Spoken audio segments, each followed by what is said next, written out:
বন্ধুরা, বাটা মাছের রেসিপি তো আমরা বহুবার বাড়িতে বানিয়েছি।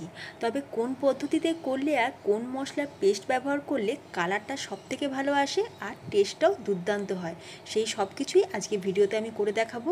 তাই ভিডিওটা শেষ পর্যন্ত দেখার জন্য তোমাদের সকলের কাছে অনুরোধ রইল। নমস্কার, আমি রমা। আমার আরও একটা নতুন রেসিপিতে তোমাদের সবাইকে স্বাগত। আর আজ আমাদের রেসিপি বাটা মাছের ঝোল। দেখো, বাটা মাছের সাইজগুলো কিন্তু বেশ বড়।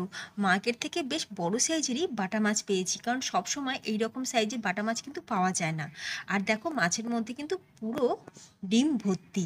তো সবকটা মাছের পেটেতেই ডিম রয়েছে, তো ডিম সমেত মাছ খেতে বেশ ভালোই লাগে। তো এখন আমরা মাছটাকে ভালো করে পরিষ্কার করে ধুয়ে নিয়েছি, আর মাছটাকে আমি বাজার থেকেই কাটিয়ে এনেছিলাম। তো মাছের কানকোটাকেও ফেলে দিয়েছি, তোমরা চাইলে কানকোটা রাখতেও পারো। এবার বেসিক যে মশলা নুন আর হলুদ মাখিয়ে মাছটাকে 10 থেকে 15 মিনিটের জন্য রেখে দেবো। খুব ভালো করে মাছের গায়েতে নুন আর হলুদটাকে মাখিয়ে নিয়েছি। এবার আমরা এখানে নিয়ে নিচ্ছি আলু, একটা বড় সাইজের আলু। এবার আমরা আলুটা মাঝখান থেকে কেটে নেব। তবে মাছের ঝোল রান্নার জন্য ঠিক যেরকম আমরা লম্বা লম্বা করে আলু কাটি, আমি কিন্তু সেইভাবে কাটবো না। এই যে দেখো, আলুটাকে আমি ঠিক এইভাবে একটু স্কোয়ার করে কেটে নিচ্ছি। আলুটাকে আমরা এবার জলের মধ্যে দিয়ে দেবো, যাতে আলুটা কালো না হয়ে যায়। আচ্ছা, এবার আমরা নিয়ে নিলাম বেগুন। বেগুনটাকে ওই আলুর মতনই একই রকমভাবে কেটে নেব। আলু বেগুন দিয়ে বাটা মাছের ঝোল খেতে কিন্তু দুর্দান্ত লাগে। আর যদি তোমরা ঠিক এই রকমভাবে মাছের ঝোলটা বানাও, তাহলে দেখবে প্রত্যেকবার ঠিক এই রকম বানানোরই তোমাদের ইচ্ছা করবে।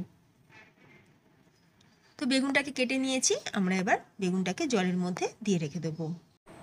এবার গ্যাসের উপর একটা কড়াই বসিয়েছি, তাতে দিয়ে দিচ্ছি সর্ষের তেল।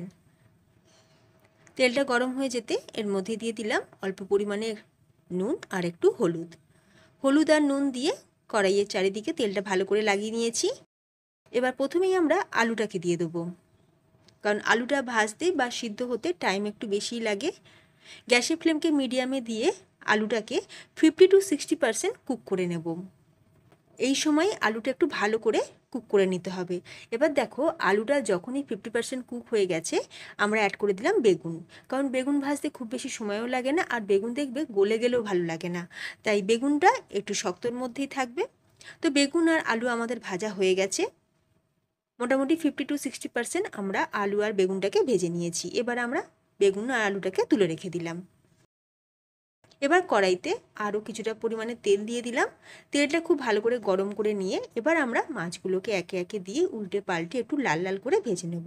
যেহেতু একটু বড় সাইজের মাছ, তাই এই মাছগুলো ভাজতে একটু টাইমও লাগবে। তাই গ্যাসের ফ্লেমটাকে মিডিয়ামে রেখে মাছটাকে উল্টে পাল্টে একটু লাল লাল করে ভেজে নিতে হবে। এবার দেখো, যতক্ষণ মাছটা ভাজা হচ্ছে, অন্যদিকে আমরা মশলাটাকেও রেডি করে নেব। আচ্ছা, এখানে একটা বাটির মধ্যে দিয়ে দিলাম 1 চা চামচ গোটা জিরে। 1 টেবিল চামচ দিয়ে দিচ্ছি হলুদ সর্ষে, তোমরা চাইলে কালো সর্ষেও দিতে পারো। দিয়ে দিলাম 7টা গোটা শুকনো লঙ্কা। শুকনো লঙ্কার পরিবর্তে তোমরা কাঁচা লঙ্কাও ব্যবহার করতে পারো। আর অল্প একটু আদার টুকরো, আর সাথে ধনেপাতা যে পেছনের ডালের অংশটা সেটা। এবার অল্প পরিমাণে জল দিয়ে মশলাটাকে 5 মিনিট একটু ভিজিয়ে নিয়ে তারপরে সুন্দর করে পেস্ট করে নেব। এবার অন্যদিকে মাছের একটা সাইড ভাজা হয়ে গেছে, আমি মাছটাকে এবার উল্টে দিচ্ছি। একই রকমভাবে সব কটা মাছকেই ভেজে তুলে রাখবো।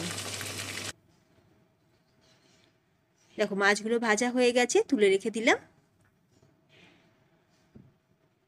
এবার ওই মাছ ভাজার তেলের মধ্যেই দিয়ে দিচ্ছি 1 চা চামচ কালো জিরে আর একটা তেজপাতা। এখানে আমি 2টো টমেটোর পেস্ট বানিয়ে রেখেছিলাম, তো টমেটোর পেস্টটাকে অ্যাড করে দিলাম। সাথে দিয়ে দিচ্ছি যে মশলাটা আমরা ভিজিয়ে পেস্ট বানিয়ে রেখেছি, সেই মশলাটাও।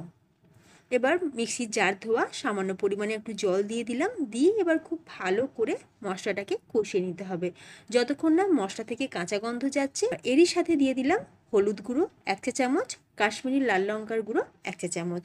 ব্যাস, মশলার মধ্যে কিন্তু আর কিছু দেওয়ার নেই, সব কিছু দেওয়া হয়ে গেছে। এবার চাপা দিয়ে লো ফ্লেমে মশলাটাকে ভালো করে কষিয়ে নেব। এবার ঢাকনা খুলে একবার ভালো করে নেড়ে দিলাম।